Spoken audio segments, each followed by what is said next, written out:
ಯಾಕಷ್ಟು emotional ಆಗ್ತಿದ್ಯಾ? ಅದರಲ್ಲಿ ನಾಚಿಕೆ ಇಲ್ದಿರೋ ಕೆಲಸ, ಆ ಮಟ್ಟಕ್ಕೆ ಹೋಗೋ ಕೆಲಸ ಏನಿದೆ? ಗಂಡ ಆಗೋನ್ ಹತ್ರ ಐ ಲವ್ ಯು ಅಂತ ಹೇಳಿಸ್ಕೊಂಡೆ ಅಷ್ಟೇ ಅಲ್ವಾ? ಗಂಡ ಆಗೋನ್ ಹತ್ರ ಹೇಳಿಸ್ಕೊಂಡ್ರೆ ತಪ್ಪಲ್ಲ, ಆದ್ರೆ ಇನ್ನೊಬ್ರಿಗ ಹಾ ಯಾಕೆ ಸುಮ್ನಾದೆ? ಏನೋ ಹೇಳೋದಕ್ಕೆ ಹೋಗಿ ಸುಮ್ನಾಗೋದ್ಯಲ್ಲ? ಹೇಳಿ ಮೇಡಮ್. ನಾನ್ ಹೇಳಲ್ಲ.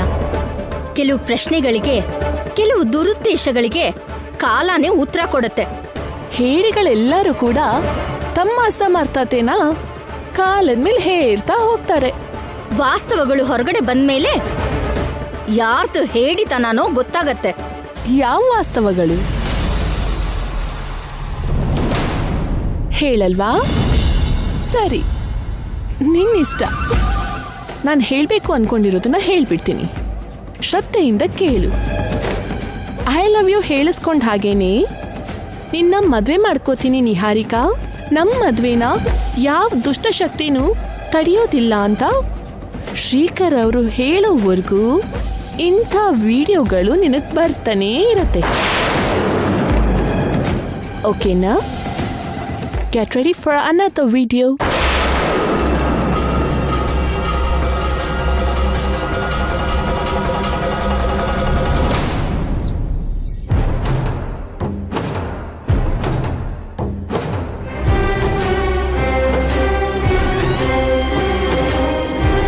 ಒಳಗಡೆಗೆ ಬರ್ಬೋದಾ ಸರ್?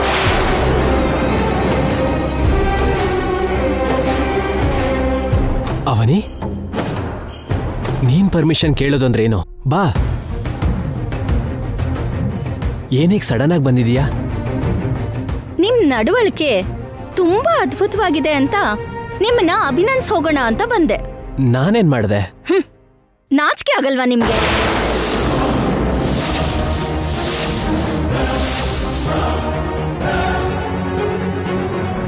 ಏನಾಯ್ತು? ಬುದ್ಧಿ ಇಲ್ವಾ ನಿಮ್ಗೆ? ಏನಾಯ್ತು ಹೇಳು. ಮನಸ್ಸಾಕ್ಷಿ ಅನ್ನೋದು ಇಲ್ವೇ ಇಲ್ವಾ? ವಿಷಯ ಏನು ಅಂತ ಹೇಳ್ ಬೈ. ನಾನ್ ಹೇಳ್ಬೇಕಾ? ನಿಮಗ್ ಗೊತ್ತಿಲ್ವಾ? ನೀವ್ ಮಾಡಿರೋ ಕೆಲ್ಸನ ನನ್ ಬಾಯಾರೇ ಹೇಳ್ಬೇಕಾ? ನೀನ್ ಹೇಳಿಲ್ಲ ಅಂದ್ರೆ ನನಗೆ ಹೇಗೆ ಗೊತ್ತಾಗತ್ತೆ?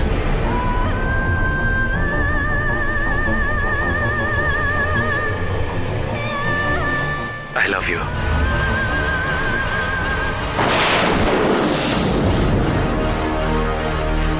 Thank you.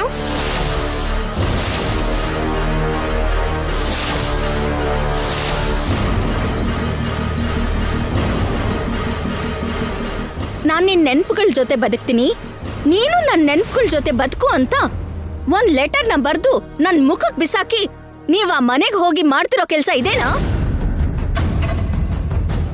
ಅಂದ್ರೆ ಆ ಪರಿಸ್ಥಿತಿನಲ್ಲಿ ಇದೇ ನನ್ ಭಯ ರೀ. ಏನಾದ್ರೂ ಬಂದ್ರೆ ಪರಿಸ್ಥಿತಿಗಳ ಪ್ರಭಾವ ಅಂತೀರಾ. ನಾಳೆ ಮದ್ವೆವರೆಗೂ ಬಂದ್ರೆ ಇದೇ ಮಾತ್ ಅನ್ನೋದಿಲ್ಲ ಅಂತ ಹೇಗ್ ನಂಬೋದ್ ನಾನು?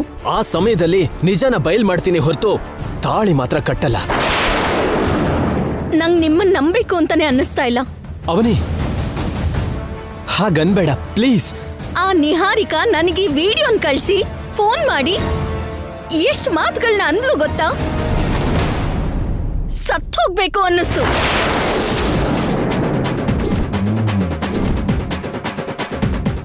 ನೀವ್ ಅವಳಿಗೆ ಸರೆಂಡರ್ ಆಗೋಗ್ತೀರಾ ಅಂತ ನಾನ್ ಅನ್ಕೊಂಡಿರ್ಲಿಲ್ಲ. ಅವಾಗ ಏನು ಮಾಡಕ್ಕಾಗ್ಲಿಲ್ಲ. ಏನೋ ಒಂದ್ ಮಾಡಿ ತಪ್ಪಿಸ್ಕೋಬೇಕಿತ್ತೆ ಹೊರತು ತಪ್ಲಿಲ್ಲ ಅಂತಿದ್ದೀರಲ್ಲ. ನೀವ್ ಆ ಕೆಲ್ಸ ಮಾಡೋದಿಲ್ಲ ಅಂತ ಹೇಳಿದ್ರೆ ನಿಮ್ ಮೇಲೆ ಏನ್ ಪೊಲೀಸ್ ಕಂಪ್ಲೇಂಟ್ ಕೊಡ್ತಾ ಇದ್ರ ಅವರು? ಯಾಕಷ್ಟೊಂದು ಭಯ ಪಡ್ತಾ ಇದ್ದೀರಾ ನೀವು? ಹೀಗ್ ನೀವ್ ಬೇರೆ ಹೆಣ್ಣಿನ ಜೊತೆ ಕ್ಲೋಸ್ ಆಗಿ ಮೂವ್ ಆಗ್ತಾ ಇದ್ರೆ ನಾನು ಹೇಗ್ರಿ ಸಹಿಸ್ಕೊಳ್ಳಿ? ನನ್ ಪರಿಸ್ಥಿತಿ ಹೇಗಿರತ್ತೆ ಅಂತ ಯೋಚನೆ ಮಾಡೋದಿಲ್ವಾ? ನಂಗ್ ಮನಶಾಂತಿ ಇಲ್ದೇ ಇರೋ ಹಾಗೆ ನೋಡ್ತೀನಿ ಅಂದ್ಲು. ವಿಡಿಯೋ ಮೇಲೆ ವಿಡಿಯೋಗಳನ್ನ ಕಳಿಸ್ತಾನೆ ಇರ್ತೀನಿ ಅಂತ ಚಾಲೆಂಜ್ ಮಾಡಿದಾಳೆ. ತಪ್ಪು ಅವಳ ಕಡೆಗಿಂತ ನಿಮ್ ಕಡೆನೇ ಜಾಸ್ತಿ ಕಾಣಿಸ್ತಾ ಇದೆ. ಅವನಿ, ಐ ಆಮ್ ಸಾರಿ.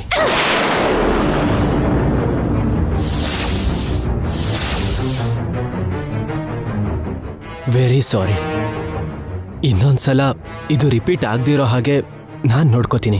ಮಾತಾಡೋದ್ ಬಿಟ್ಟು ಬೇರೆ ಏನು ಮಾಡೋದಕ್ಕಾಗಲ್ಲ ನಿಮ್ ಕೈಲಿ. ನೀನ್ ನೋವು ಪಡೋ ಕೆಲ್ಸನ ನಾನು ಯಾವತ್ತೂ ಮಾಡಲ್ಲ. ಈ ಒಂದು ತಪ್ಪನ್ನ ಕ್ಷಮಿಸು.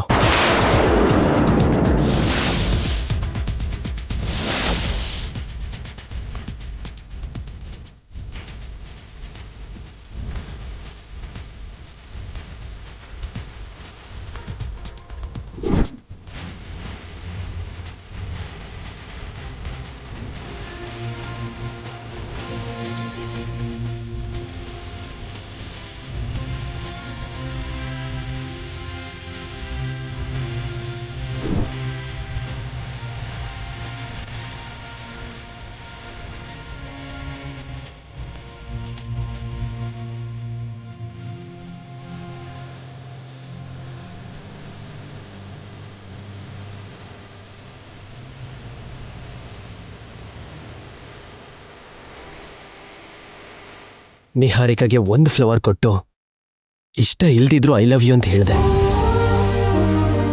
ನಿನಗೆ ಇಷ್ಟು ಫ್ಲವರ್ಸ್ ಜೊತೆ ಇಷ್ಟದಿಂದ ಮನಸ್ಫೂರ್ತಿಯಾಗಿ ಹೇಳ್ತಿದ್ದೀನಿ, ಐ ಲವ್ ಯು.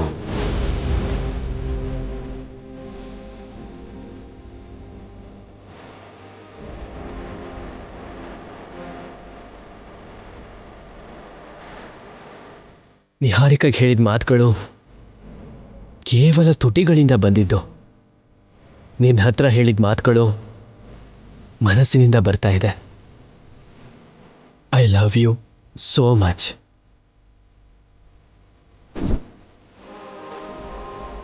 ಅವನಿ, ನನ್ನ ಮನಸ್ಸಲ್ಲಿ ನಿನಗೆ ಬಿಟ್ರೆ ಇನ್ಯಾರಿಗೂ ಜಾಗ ಇಲ್ಲ.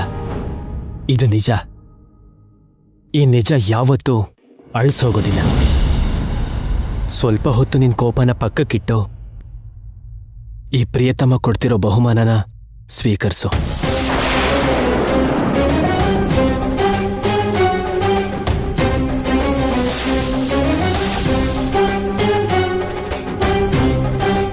ಏನೂ ಬೇಕಾಗಿಲ್ಲ.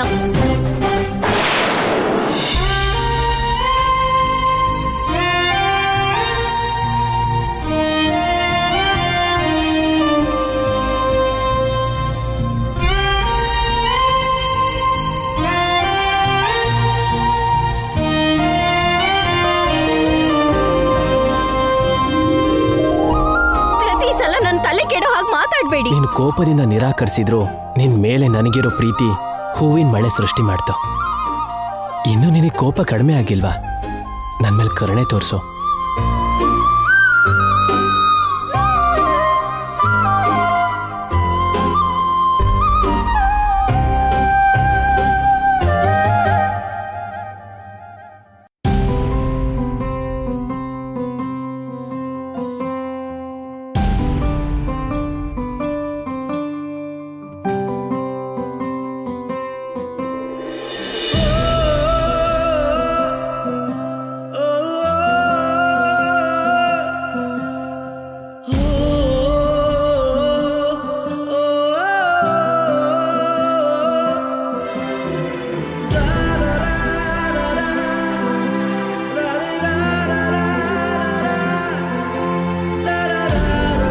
ಅವನಿ,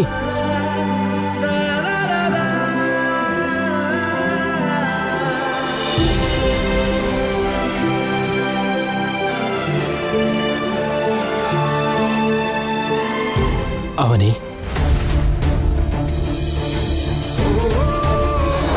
ಇರೋದನ್ನ ಇದ್ದಾಗೆ ನಿಜ ಹೇಳ್ದೆ. ಅದ್ರಲ್ಲಿ ಯಾವುದೇ ಸುಳ್ಳಾಗ್ಲಿ ಮರ್ಮ ಆಗ್ಲಿ ಇಲ್ಲ. ಯಾಕೆ ನೋವು ಪಡ್ತಿದೀಯಾ? ನನ್ ನೋವನ್ ಮರ್ಸೋ ಕೆಲ್ಸ ಮಾಡ್ತಿರ್ಬೇಕಾದ್ರೆ ಕ್ಷಣಕ್ ನಾನ್ ಮರ್ತ್ ಹೋಗ್ತಿದ್ದೀನಿ ಹೊರತು ನೀವ್ ನನ್ ಕಣ್ಮುಂದೆ ಕಾಣಿಸ್ಲಿಲ್ಲ ಅಂದ್ರೆ ಮತ್ತೆ ಅದೇ ನೋವುಗಳು ನನ್ನ ಸುತ್ಕೊಳ್ತಿರತ್ತೆ. ನೀವ್ ನನ್ ಮೇಲ್ ಪ್ರೀತಿನಂತೂ ತೋರಿಸ್ತಾ ಇದ್ದೀರಾ, ಆದ್ರೆ ನನ್ ಸಮಸ್ಯೆಗೆ ಪರಿಹಾರ ತೋರಿಸ್ತಿಲ್ಲ. ಎಷ್ಟು ದಿನ ಅಂತ ಹೀಗೆ ಕಾಯ್ತಾ ಇರ್ಬೇಕು? ನನ್ ಜೀವನದಲ್ಲಿ ಬೆಳಕು ಅನ್ನೋದೇ ಇಲ್ವಾ? ಯಾವಾಗ್ಲೂ ಕತ್ಲಲ್ಲಿ ಬದುಕ್ಬೇಕಾ? ಮಳೆಗಾಲ ಬಂದಾಗ ಕೊಂಬೆಗಳು ಚಿಗ್ರತ್ತೆ ಅಂತ ಮರಕ್ಕೆ ಒಂದು ಆಸೆ ಇರುತ್ತೆ. ನನ್ ಬದುಕಿಗೆ ಅಂತ ಆಸೆನೇ ಇಲ್ದೇ ಇರೋ ಹಾಗಾಗಿದೆ. ಕಣ್ಮುಂದೆ ಬರೀ ಶೂನ್ಯನೇ ಕಾಣಿಸ್ತಿದ್ಯೇ ಹೊರತು ಒಳ್ಳೆ ದಿನಗಳ ಆಸೆ ಕಾಣಿಸ್ತಿಲ್ಲ ರೀ. ಹಾಗ ಅನ್ಕೋಬೇಡ ಅವನಿ, ನಮಿಗೂ ಒಳ್ಳೆ ದಿನಗಳು ಬರುತ್ತೆ. ನೀವ್ ಹೀಗೆ ಸಮಾಧಾನದ ಮಾತಾಡ್ತೀರಾ, ಅಲ್ಲಿ ಅತ್ತೆಯವರು ನಂಗ್ ಸಂಬಂಧ ನೋಡ್ಬೇಕು ಅಂತ ಮಾತಾಡ್ತಿದ್ದಾರೆ. ಯಾವ ಕಾರಣ ಹೇಳ್ತಾ ತಪ್ಪಿಸ್ಕೊಳ್ಳಿ? ಎಷ್ಟು ದಿನ ಅಂತ ಹೀಗೆ ಸುಳ್ಳು ಹೇಳಿ? ನಮ್ಮ ಹತ್ರ ಹೇಳ್ದೇನೆ ಮುರಳಿ ಅಣ್ಣನ್ ಕರ್ಸಿ ಮಾತಾಡಿದ್ರೆ ಅಣ್ಣ ನಿಜನೆಲ್ಲ ಹೇಳ್ಬಿಡೋದಿಲ್ವಾ? ಹೆತ್ತ ತಾಯಿ ಮೇಲೆ ನಿಮಗೆ ಎಷ್ಟಿಷ್ಟ ಇದೆಯೋ, ಸ್ವಂತ ತಂಗಿ ಅಲ್ದೆ ಹೋದ್ರು ಅಣ್ಣಂಗೆ ನನ್ ಮೇಲೆ ಅಷ್ಟು ಪ್ರೀತಿ ಇದೆ. ಅಣ್ಣ ನಂಗೆ ಕಷ್ಟ ಬಂದಿದೆ ಅಂತ ಹೇಳಿದ್ರು, ನನ್ ಕಣ್ಣಲ್ಲಿ ಕಣ್ಣೀರಿನ ಹನಿ ಕಾಣಿಸಿದ್ರು ಪರಿಸ್ಥಿತಿಗಳು ಬೇರೆ ತರ ಬದಲಾಗತ್ತೆ. ಅಷ್ಟು ದೂರ ಹೋಗೋಕು ಮುಂಚೆನೆ ಪರಿಸ್ಥಿತಿಗಳು ಸರಿ ಹೋಗುತ್ತೆ. ನೀನೇನು ಭಯ ಪಡ್ಬೇಡ. ಅಕ್ಕ ಅವಳ ಜೀವನಕ್ಕಿಂತ ನನ್ ಜೀವನದ ಬಗ್ಗೆನೇ ಜಾಸ್ತಿ ಭಯ ಪಡ್ತಿದ್ದಾಳೆ. ಇಲ್ ನೋಡಿ, ಆ ನಿಹಾರಿಕಾಗೆ ಅಮ್ಮ ಅಪ್ಪ ಇದ್ದಾರೆ. ಅವರು ಶ್ರೀಮಂತರು, ಏನ್ ಮಾಡೋದಕ್ಕೂ ಬಲ ಇದೆ. ಅವ್ರು ಏನ್ ಬೇಕಿದ್ರು ಮಾಡ್ತಾರೆ. ನ್ಯಾಯನ ಕೊಂಡ್ಕೊಂಡ್ಬಿಡ್ತಾರೆ, ಕಾನೂನ್ನ ತಮ್ಮ ಕೈಗೆ ತಗೊಂತಾರೆ. ನಾವು ಬಡವರು, ಅನಾಥರು. ಈ ಪರಿಸ್ಥಿತಿನಲ್ಲಿ ನಮ್ಗೇನಾದ್ರೂ ಆದ್ರೆ ನೋಡ್ಕೊಳ್ಳೋದಕ್ಕೆ ಅಂತ ಕೂಡ ಯಾರೂ ಇಲ್ಲ. ನಮ್ ಪ್ರಾಣನೇ ಅಡ್ಡ ಇಟ್ಟು ನಮಗ್ ನಾವೇ ಹೋರಾಡ್ಕೋಬೇಕು ಅಷ್ಟೇ. ಅಂತ ಪರಿಸ್ಥಿತಿ ಬಂದ್ರೆ ನಾನ್ ಪ್ರೇಕ್ಷಕರ ಹಾಗೆ ನೋಡ್ತಾ ಇರ್ತೀನ. ನಿನ್ ಮುಂದೆ ನಾನು ಇರಲ್ವಾ? ನಿನ್ ಜೊತೆ ನಾನ್ ನಿಲ್ಲಲ್ವಾ? ನಂಗ್ ಬೇಕಾಗಿರೋ ಬಲ ಕುಟುಂಬ ರೀ. ನೀವ್ ನನ್ ಮದ್ವೆ ಮಾಡ್ಕೊಂಡ್ಮೇಲೆ ಒಂದ್ ಕುಟುಂಬನ ವರವಾಗಿ ಪಡ್ಕೋತಿದೀನಿ ಅಂತ ಸಂಭ್ರಮ ಪಟ್ಟೆ. ಎಲ್ರ ಜೊತೆಲೂ ಒಂದೇ ಮನೇಲಿದ್ದೀನಿ. ಆದ್ರೆ ಸೊಸೆಯಾಗಿ ಮಾತ್ರ ನಾನ್ ದೂರನೇ ಇದ್ದೀನಿ. ಅದೇ ನನ್ ಭಯ, ಅದೇ ನನ್ ನೋವು. ನಿಮ್ ಎಲ್ರ ಜೊತೆ 100 ಕಾಲ ಒಟ್ಟಿಗಿರೋ ಅದೃಷ್ಟನ ಆ ದೇವ್ರು ಕೊಡ್ತಿದ್ದಾನೋ ದೂರ ಮಾಡ್ತಿದ್ದಾನೋ ಗೊತ್ತಾಗ್ತಿಲ್ಲ. ನೀನು ದೂರ ಆಗೋ ಪರಿಸ್ಥಿತಿ ಯಾವತ್ತಿಗೂ ಬರಲ್ಲ ಅವನಿ. ಹಾಗಂತ ಹತ್ರ ಇರೋ ಅವಕಾಶ ಕೂಡ ಬರ್ತಿಲ್ಲ ಅಲ್ವಾ ರೀ?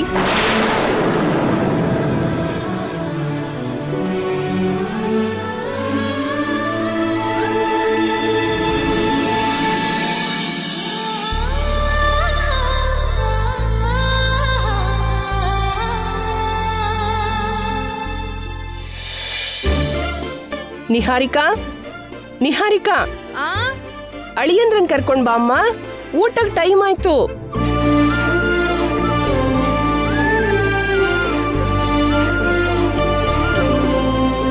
ಬನ್ನಿ ಅಳಿಯಂದ್ರೆ, ಬನ್ನಿ.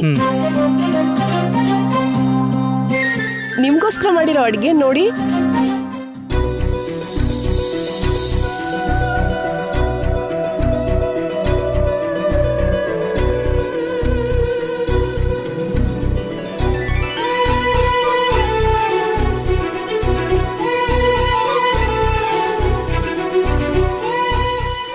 ಇಷ್ಟೊಂದೆಲ್ಲ ಐಟಮ್ಸ್ ಏನಕ್ಕೆ?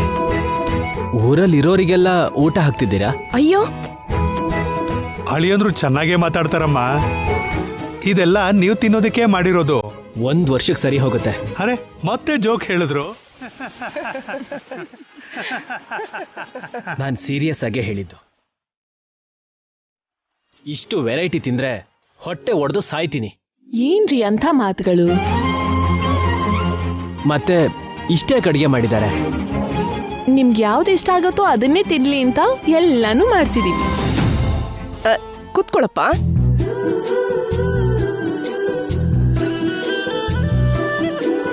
ಅಮ್ಮ ನಿಹಾ, ನೀನ್ ಕೂಡ ಅಳಿಯಂದ್ರ ಪಕ್ಕ ಕೂತ್ಕೊಳಮ್ಮ, ನಾ ಬಡಿಸ್ತೀನಿ. ನಮ್ ಯಜಮಾನ್ರಿಗೆ ನಾನೇ ಬಡಿಸ್ತೀನಿ. ಸರಿ, ಹಾಗಾದ್ರೆ ನೀವು ಕೂಡ ಕೂತ್ಕೊಳ್ಳಿ. ಪರವಾಗಿಲ್ಲಪ್ಪ. ಮೊದಲನೇ ಸರಿ ನಮ್ಮ ಮನೇಲಿ ಊಟ ಮಾಡ್ತಿದ್ದೀರಾ. ಮೊದಲು ಅಳಿಯಂದ್ರ ಮರ್ಯಾದೆ, ಆಮೇಲೆ ನಾವು. ನೀ ಬಡ್ಸಮ್ಮ.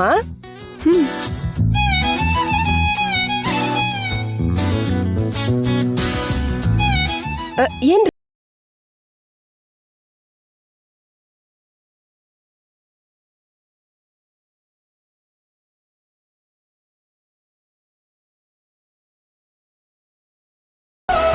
ತಿನ್ರಿ.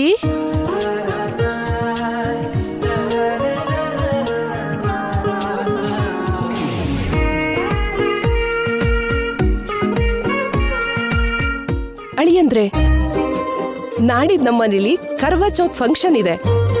ನಿಮ್ ಫ್ಯಾಮಿಲಿನ್ ಕೂಡ ಕರಿತೀವಿ. ಎಲ್ಲರೂ ಸೇರಿ ಚೆನ್ನಾಗಿ ಸೆಲೆಬ್ರೇಟ್ ಮಾಡೋಣ, ಸರಿನಾ? ಆ ಫಂಕ್ಷನ್ ಅಲ್ಲಿ ಇವಾಗ ಮಾಡ್ಲೇಬೇಕಾ? ಆ ರೀತಿ ಯಾಕಪ್ಪ ಕೇಳ್ತೀಯಾ? ಮುಖ್ಯವಾಗಿ ಆ ಫಂಕ್ಷನ್ಗೋಸ್ಕರನೇ ನಿನ್ನ ಈ ಮನೆ ಕರ್ಕೊಂಡ್ ಬಂದಿರೋದು. ಅವತ್ತು ಉಪವಾಸ ಇರುತ್ತೆ, ಪೂಜೆ ಇರುತ್ತೆ. ಮದ್ವೆ ಆಗಿರೋ ಹೆಣ್ಮಕ್ಳು ಜಾಲ್ರಿಲಿ ತಮ್ಮ ಗಂಡನ್ನ, ಮದ್ವೆ ಆಗ್ಬೇಕಾಗಿರೋ ಹೆಣ್ಮಕ್ಳು ತಮ್ಮ ಗಂಡ ಆಗೋನ್ ನೋಡ್ತಾರೆ. ನಮ್ ನಿಹಾರಿಕಾ ಕೂಡ ಹಾಗೆ ನಿಮ್ಮನ್ನ ನೋಡ್ತಾಳೆ. ಅವಾಗ ನಿಮ್ ಬಂದ ಇನ್ನಷ್ಟು ಬಲವಾಗತ್ತೆ. ಕರ್ವಾ ಚೌತ್ನ ನಾನು ಶ್ರದ್ಧೆಯಿಂದ ಮಾಡ್ತೀನಿ. ನಿಮ್ಮನ್ನ ಜಾಲ್ರಿಯಲ್ಲಿ ನೋಡ್ತೀನಿ. ಅವಾಗ ನಮ್ಮನ್ನ ಯಾರು ಬೇರೆ ಮಾಡಕ್ಕಾಗಲ್ಲ. ನನಗ್ ನೀವು, ನಿಮಗ್ ನಾನು.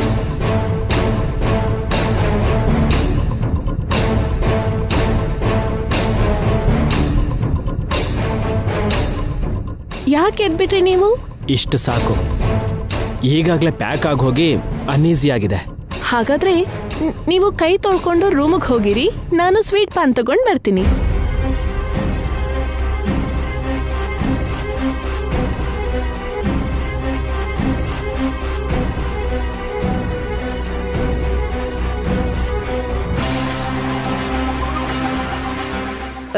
ನಾವು ಊಟ ಮಾಡೋಣ, ಕೂತ್ಕೊಳ್ಳಮ್ಮ.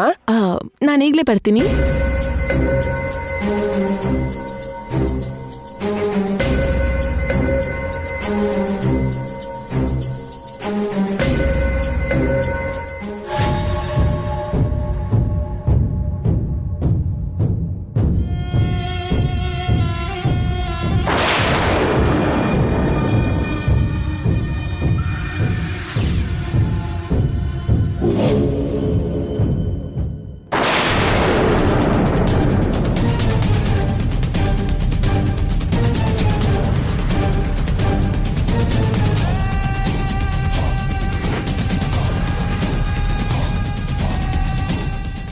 ಶ್ರೀಕರ್ ಅವರೇ, ಕರ್ವಾ ಚೌತ್ ಫಂಕ್ಷನ್ಗಿಂತ ಮುಂಚೆನೆ ನಾನು ನಿಮ್ಮನ್ನ ಈ ಮತ್ತಿನ ಔಷಧಿಯಿಂದ ಸ್ವಂತ ಮಾಡ್ಕೋತೀನಿ.